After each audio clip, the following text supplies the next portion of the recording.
Jika haus segera minum daripada nanti terkena demam saat mengucapkan Assalamualaikum, maka jawablah Waalaikumsalam. Assalamualaikum warahmatullahi wabarakatuh.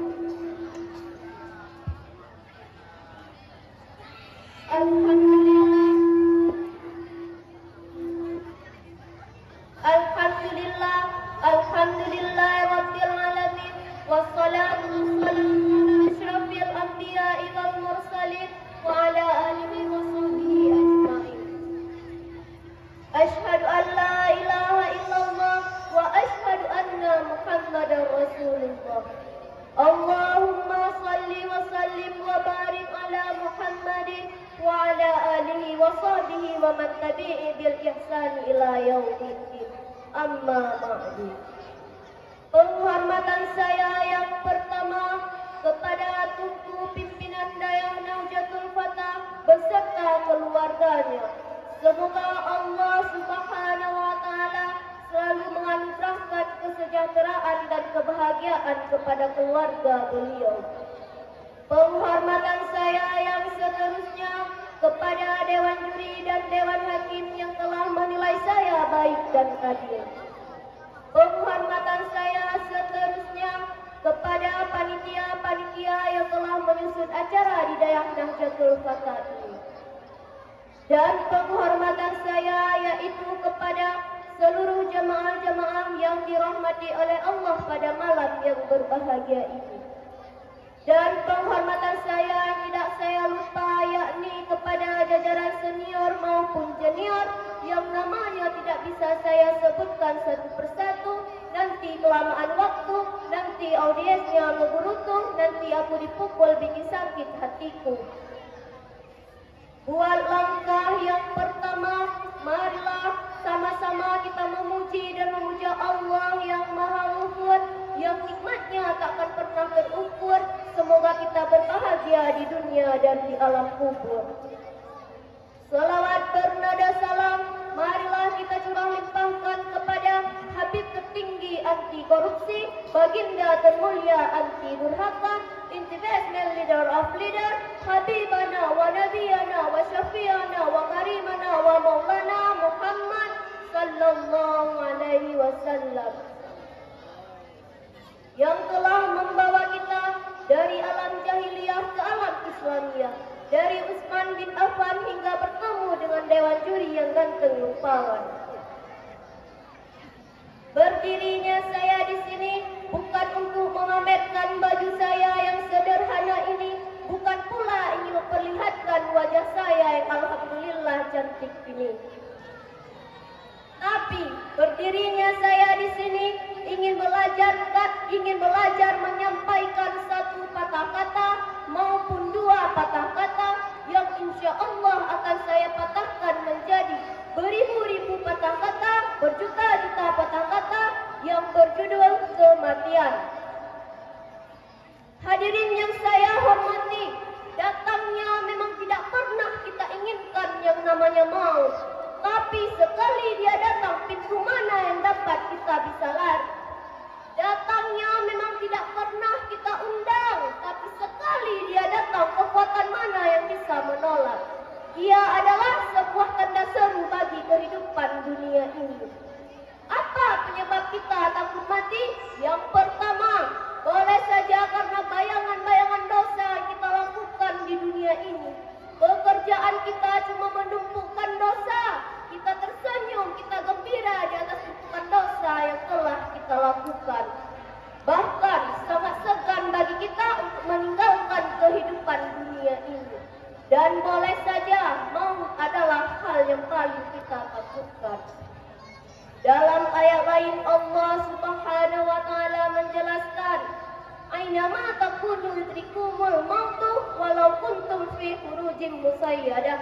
Dimanapun kamu berada di dalam benteng yang tangguh sekalipun, maut tetap akan datang menjemputmu. Hadirin yang saya hormati, ketika maut datang menjemput, disitulah manusia tergolong menjadi dua golongan. Golongan yang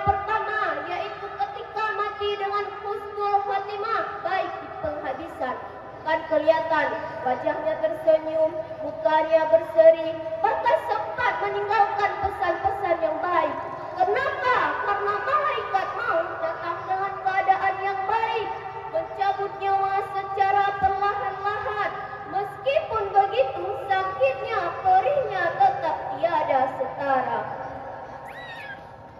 Rasulullah Sallallahu Alaihi Wasallam ketika hendak sakratul maut diceritakan, beliau mencelupkan tangannya ke dalam gelas yang berisi air lalu membasuh mukanya seraya berdoa, "Ya Allah, mudahkanlah saya dalam sekarat ini."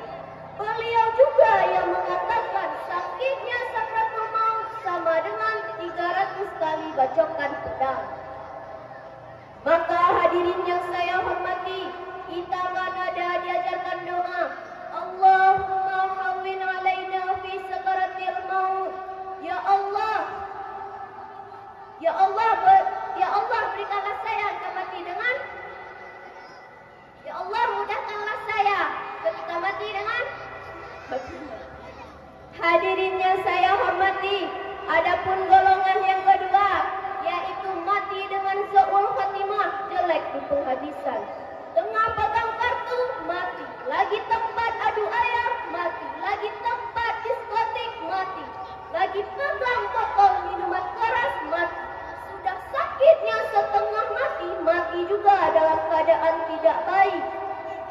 Maka hadirin yang saya hormati, di majelis taklim kan sering kita dengar, Ya Allah biha, Ya Allah biha, Ya Allah bi husnul khatimah. Ada enggak? Ya Allah, semoga kita adalah orang-orang yang mati dalam keadaan husnul khatimah. Amin amin ya rabbal alamin. Hadirin yang saya hormati, maut itu nyata ketika malaikat datang hendak memisahkan ruh dengan badan. Ketika badan dan ruh sudah dipisahkan, tinggallah sang badan sendirian yang ditangisi oleh keluarga-keluarga yang kita tinggalkan di dunia ini. Sehingga Fatimah anaknya Rasulullah, ketika malaikat maut hendak mencabut nyawa Rasulullah, Rasulullah berkata, "Adakah kamu tahu siapa yang datang?" Fatimah menjawab, "Tidak ya Rasulullah, ia adalah Fathazibul Lazah yang menghancurkan ketenangan di dunia ini. Waqati'u syahwat, dia juga yang memisahkan kita dari orang-orang yang kita sayangi, orang-orang yang kita cintai. Tapi jika ruh dan badan sudah dipisahkan, hilanglah cintanya." Hadirin yang saya hormati, ketika ruh dan badan sudah dipisahkan, anak menangis, istri menangis, suami menangis, orang tua bersedih, bahkan teman merasakan kehilangan. Maka si mayit akan dimandikan dengan semestinya, lalu dikafani dengan 3 lembar kain putih, yang dimana kain putih akan kita bawa kembali ke tempat asal kita. Pakaian sutra, jas merek Switzerland, kain Samarinda, sepatu Beli, jam Rolex, kendaraan mewah-mewah, tidak ada yang menyertai kita, melainkan 3 lembar kain putih itu saja. Maka hadirin yang saya hormati, ketika sudah dikafankan, dibujurkan ke arah kiblat, orang-orang akan datang menyalakan kita dengan tempat takbir. Lalu berangkatlah kita meninggalkan tanah ayah kita, tempat kita lahir, bahkan dunia dan alam beserta isinya. Tinggallah yang tinggal. Saya akan kembali pulang ke tempat dari mana saya datang.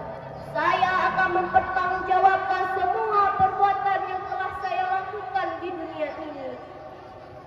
Maka si mayit akan diletakkan ke dalam kerenda jenazah, digotong orang, Bismillahirrahmanirrahim, Rasulillah, dibawalah ke peristirahatan terakhir. Padahal dulu kalau kita mau istirahat, kita ke film, kita ke Hongkong, kita ke Bali, bahkan kita ke tempat-tempat indah. Oh ternyata sampai juga ke tempat peristirahatan terakhir yang luasnya kurang lebih 2 kali 1 meter. Maka hadirin yang saya hormati, Ketika sampai di pemakaman, penyusul akan dibuka, si mayit akan letakkan ke dalam liang lahat. Gumpalan-gumpalan tanah akan menjadi bantal. Liang lahat akan ditutupkan menggunakan kayu. Masih belum cukup, diurungkan menggunakan tanah. Yang mengurungkan ialah orang-orang yang menyayangi kita dan orang-orang yang mencintai kita. Hadirin yang saya hormati, ketika di pemakaman selesai, maka orang-orang akan pulang ke rumahnya masing-masing.